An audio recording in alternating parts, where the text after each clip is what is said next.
दोस्तों स्वागत है आपका अब की बार यूपीएससी पार में। इस वीडियो में मैं बात करने वाला हूं कि एग्ज़ाम हॉल में आपको सीसेट में रीडिंग कॉम्प्रिहेंशन कैसे सॉल्व करने हैं। दोस्तों सबसे पहले ये ध्यान रखना है कि हम कॉम्प्रिहेंशंस को अच्छे से पढ़ें और पढ़ते वक्त जो उसमें इंपॉर्टेंट चीज़ें हैं उससे हम मार्क डाउन करते रहें, क्योंकि जितनी अच्छी अंडरस्टैंडिंग हम कॉम्प्रिहेंशन को रीड करते वक्त बना लेंगे उतना आसानी से हमारे आंसर्स निकलते हैं। तो चलिए आइए शुरू करते हैं। Good corporate governance structure encourage company to provide accountability and control। देखो सबसे पहले मैंने इसे पढ़ा तो मैंने एग्जाम में ही इसे अंडरलाइन कर लिया था। तो इससे हमें क्या पता चलता है कि गुड गवर्नेंस से कंपनी को अकाउंटेबिलिटी और कंट्रोल मिलता है। मतलब किसी कंपनी की अगर गवर्नेंस अच्छी है, ठीक है, तो उस कंपनी की अकाउंटेबिलिटी और कंट्रोल भी अच्छा हो जाता है। ठीक है। A fundamental reason why corporate governance has moved on to economic and political agenda worldwide has been the rapid growth in international capital market। अब ये क्या कह रहा है? ये कह रहा है कि इंटरनेशनल कैपिटल मार्केट की क्योंकि पूरी दुनिया में एकदम ग्रोथ हो गई है, इसका एक कारण ये है कि कॉर्पोरेट गवर्नेंस भी कंपनियां अच्छा करने लगी हैं। ठीक है। देखो, a fundamental reason why corporate governance has moved on to economic and political agenda. ठीक है, क्योंकि भाई हर कंपनी चाहेगी कि इंटरनेशनल कैपिटल मार्केट उनके यहाँ पैसा इन्वेस्ट करें। ठीक है। Effective corporate governance enhance access to external financing by firms leading to greater investment, higher growth and employment. मतलब कि अगर इफेक्टिव कॉर्पोरेट गवर्नेंस होगा तो उससे एक्सटर्नल फाइनेंसिंग ज़्यादा होगी, और जब एक्सटर्नल फाइनेंसिंग ज़्यादा होगी तो उससे ज़्यादा इन्वेस्टमेंट आएगा, ज़्यादा ग्रोथ होगी और ज़्यादा एम्प्लॉयमेंट होगा।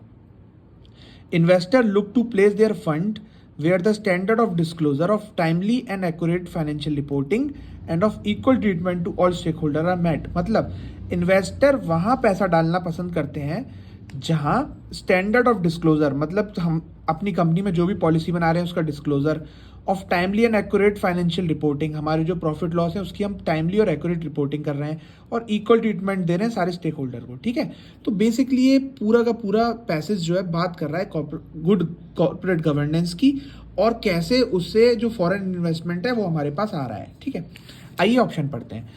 Which of the following statement best reflect the logical inference from the passage given above. देखो, इन्फ्रेंस का बेसिकली मतलब ये होता है कि आपने कोई पूरी चीज़ पढ़ी तो उससे पढ़ के आपके दिमाग में क्या इंप्रेशन बना। ठीक है।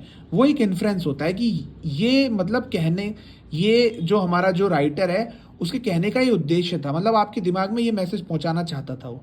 तो क्या मैसेज पहुंचाना चाहता था वो देखते हैं। It is an important agenda of the countries around the world to ensure access to good external financing. देखो, हमने इतना पूरा पैसेज पढ़ा, इसमें हमें साफ दिख रहा है बात हो रही है गुड कॉर्पोरेट गवर्नेंस की। ठीक है। कॉर्पोरेट गवर्नेंस हम कैसे अच्छा करें, और कॉर्पोरेट गवर्नेंस अच्छा करने से हमें क्या होता है, इंटरनेशनल फाइनेंसिंग ज़्यादा मिलती है। ठीक है। तो हम ये तो बात ही नहीं कर रहे हैं कि सारी कंपनियों का एजेंडा होना चाहिए एक्सटर्नल फाइनेंसिंग करने का, ना, ये तो हट गया पहले ही। Good corporate governance improve the credibility of the firm. देखो, ये तो साफ साफ हमें इससे पता चल रहा है कि अगर आपकी कॉर्पोरेट गवर्नेंस अच्छी है तो इन्वेस्टर ज़्यादा आएगा। इन्वेस्टर कब अच्छा आएगा, जब आपकी क्रेडिबिलिटी अच्छी होगी। क्रेडिबिलिटी कैसे अच्छी होगी, जब आपकी फाइनेंशियल रिपोर्टिंग होगी, equal treatment to stakeholder होगा। ठीक है। देखो, इन्फ्रेंस हमेशा एक इम्प्लाइड मैसेज होता है, ये नहीं कि सेम ये चीज़ आप इसमें ढूंढो, वैसा नहीं है। इससे इम्प्लाइड मैसेज क्या है, international capital market ensure that the firms maintain good corporate governance. अब ये देखो, अगर मैं आपसे कहूँ, जैसे मान लो मैं ऑफिस में काम करता हूँ तो मेरा जो मैनेजर है वो मुझसे कहे Ayush ensure that this work should be done by Friday, तो इसका मतलब मेरा मैनेजर मुझे एक रिस्पॉन्सिबिलिटी दे रहा है कि ये फ्राइडे तक काम करके दे। ठीक है। International capital market ensure that the firm maintain good corporate governance, मतलब ये इंटरनेशनल कैपिटल मार्केट का काम है कि वो इंश्योर करे। भाई ये उसका काम नहीं है, ये अच्छा होगा तो वो पैसा डालेगा। इंटरनेशनल कैपिटल मार्केट इसलिए नहीं बैठा कि वो एक कंट्री में जाके वहाँ की गवर्नेंस बढ़ाए। तो ये ऑप्शन हट गया। Good corporate governance pave the way for robust supply chains. हो सकता है, माइट बी पॉसिबल, बट ऐसा इन्होंने कहीं दे नहीं रखा कि सप्लाई चेन अच्छी होगी, इसमें दे रखा है कि इन्वेस्टमेंट ज़्यादा अच्छा आएगा। ठीक है। तो इस वजह से इस पैसेज के हिसाब से सबसे अच्छा आंसर जो है, और जो कि कहीं ना कहीं जो राइटर है वो इम्प्लाई भी करना चाह रहा था, वो ये था, good corporate governance improve the credibility of firms. और मैं भी इसको पेपर में लगा के आया था और ये सही है। दोस्तों, ये क्या है, धीरे धीरे आप जितने पैसेज सॉल्व करते जाओगे ना, वैसे वैसे आपकी अंडरस्टैंडिंग बनती जाएगी कि अगर आपसे इन्फ्रेंस पूछ रहा है तो क्या बताना है, अजम्पशन पूछ रहा है तो क्या बताना है, और उस तरीके से आपके अंदर कॉन्फिडेंस आएगा और आप अच्छे आंसर्स भी लिखोगे। मैं उम्मीद करता हूँ जो मैंने बताना चाहा है वो आप इस वीडियो के तहत समझे होगे।